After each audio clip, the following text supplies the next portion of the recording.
Hello, and thank you for joining me for Storytime with Mr. C.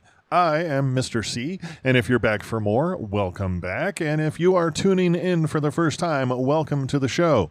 If you like what you hear, please go back and check out my first 7 episodes. Here on Storytime with Mr. C, I will be sharing stories that I have written, or a friend or family member has written, or maybe even something you have written.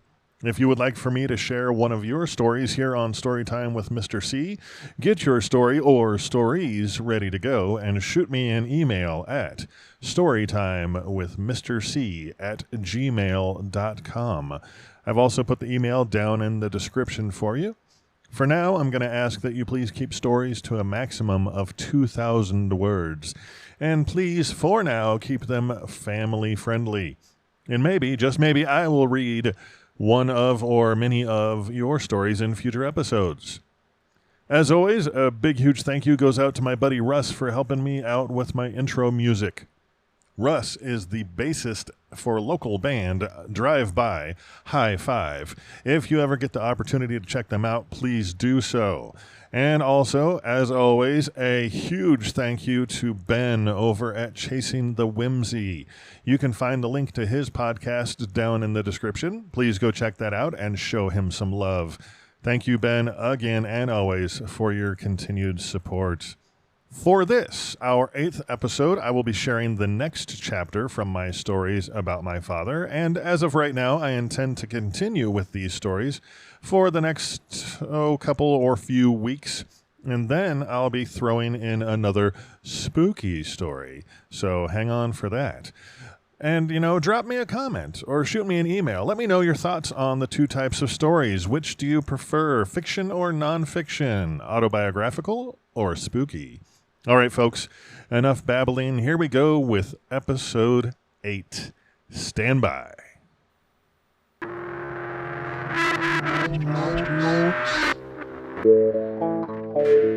Storytime with Mr. C.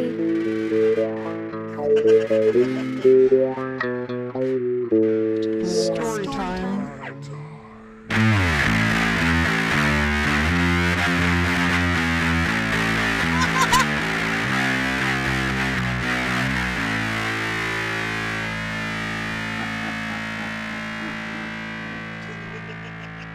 Thank you once again for joining me for this episode of Storytime with Mr. C. This is the next chapter in my collection of stories I wrote about my father. This is The Moose Lodge, Part 2, Vito's Last Dance, from Father Allen.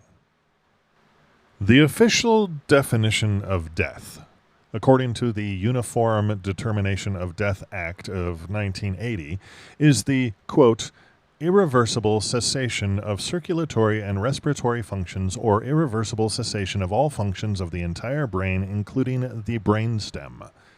End quote. I personally have never been a stranger to the mysteries of horror and death. My father made sure of that. I have vague memories of him taking me to see Jaws at the De Anza Drive-In movie theater when I was 4 years old. The nude young woman being violently thrashed to death by an unseen underwater evil. The creepy fisherman chewed in half by an amazingly huge shark. Blood shot out of his mouth as he screamed and pounded at the giant fish. The fisherman did not get away, and neither did I.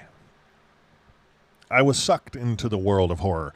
I was fascinated by all the different ways a person could die. I was intrigued by how the human body could be taken apart and occasionally get put back together again. Maybe even get brought back to life with electricity or magic or some other means. And what about all the stuff that could ooze or leak or pour and or gush from a body? Was all that same stuff inside of me? Most of these thoughts and interests before I could even read. And when I eventually could read, my father would give me some of the most curious stuff to occupy my time. One summer, he gave me the novelization of a movie called The Prophecy by David Seltzer. The tagline on the book's cover read, "A story of unrelenting terror."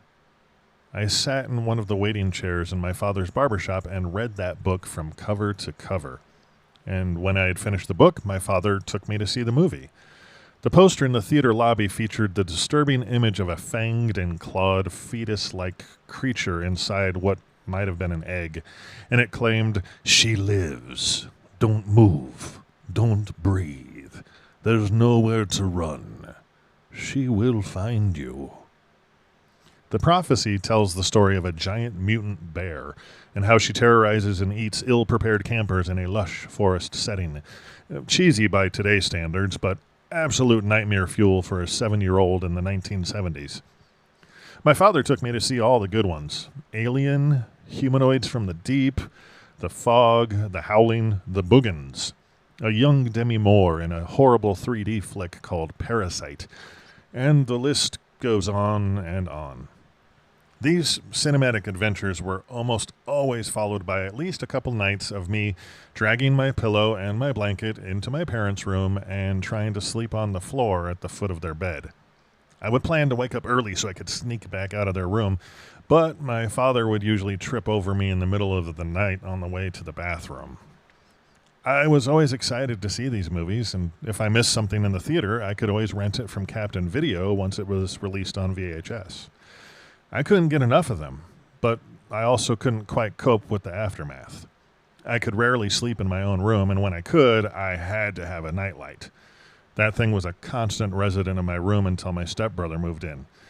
He gave me so much grief about it until I finally had to get rid of it at the age of 12. I wonder if I'd still need that nightlight if it wasn't for him.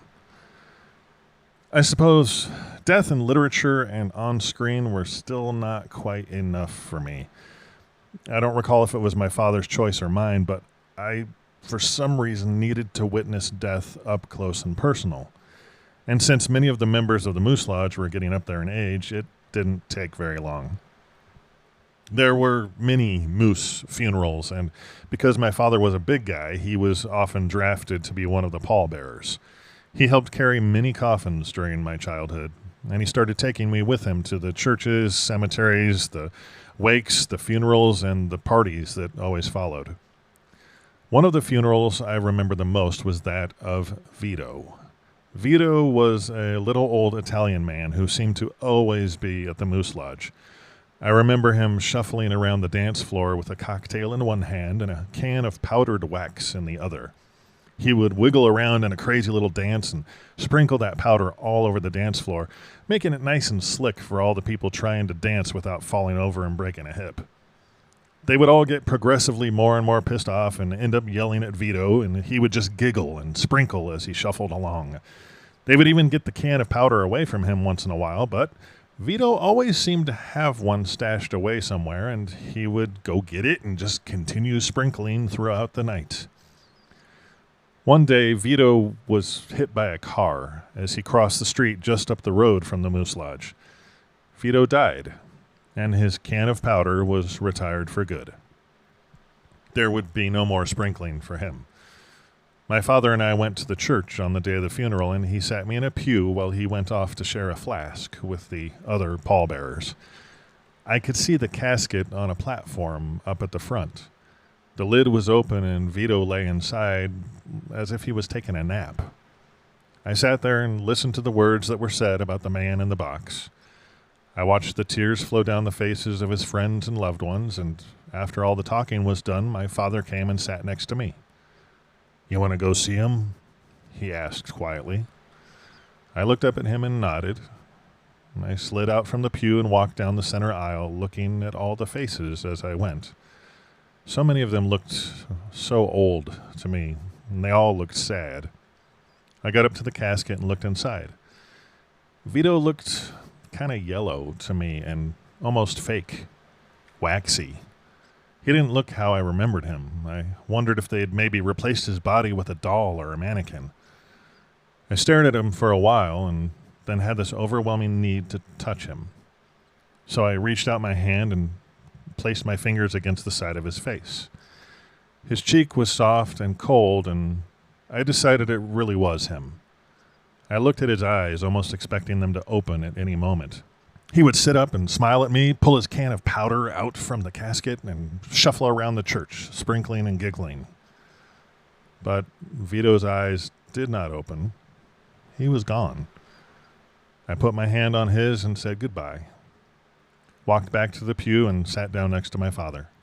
"Did you say goodbye?" he asked. I nodded my head. He nodded his. My father, Tiny, and some of the other brother moose carried Vito outside and put him in a big black car that we followed to the cemetery. They put Vito in a deep hole in the ground, said some more words, and then covered him up with dirt. I couldn't help but wonder what would happen to him after all of that. What would happen to his body in that box way down there? What if he was still alive and nobody knew it? I sure hoped he wasn't. Some of this stuff seriously freaked me out when I was a kid, but I didn't think it was important that I tell anyone about it, or I was just scared to tell my dad. So I just thought about it a lot. I still do. I eventually turned into what some people have referred to as a sick and twisted individual. I would fill my school notebooks with stories and drawings of strange and horrific stuff. My teachers and counselors would pull me aside to ask why I created such dark and unpleasant things and check if I was okay. I explained that it was my way of coping with the creepy crap that was inside my head. As long as I could put it on paper, I kind of had some control over it. And I didn't feel the need to sleep on my parents' floor or have that nightlight in my room.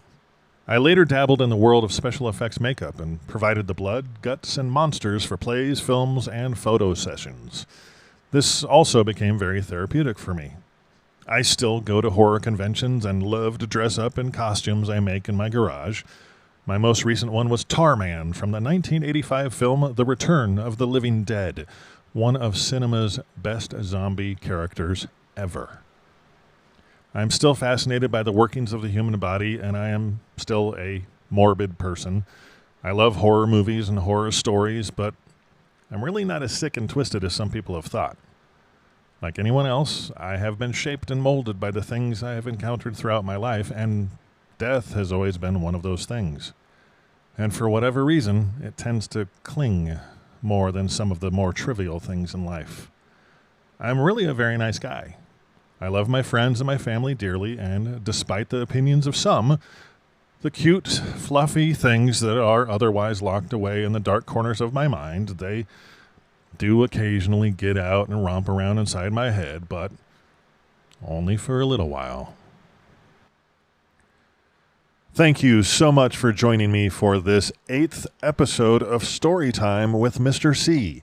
That was The Moose Lodge, Part 2. Vito's Last Dance, from Father Allen, my collection of stories about my father. I will be reading you the next story from Father Allen next week. That should be available on Sunday, the 31st of August, the last day of August. And again, drop me a comment or an email. Let me know which of the stories you prefer, Father Allen or spooky stuff. Tell me what you want to hear more of, please.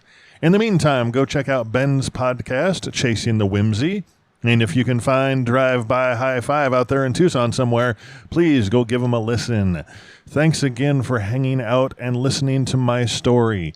Hope you come on back for the next one. Until then, take care, be safe.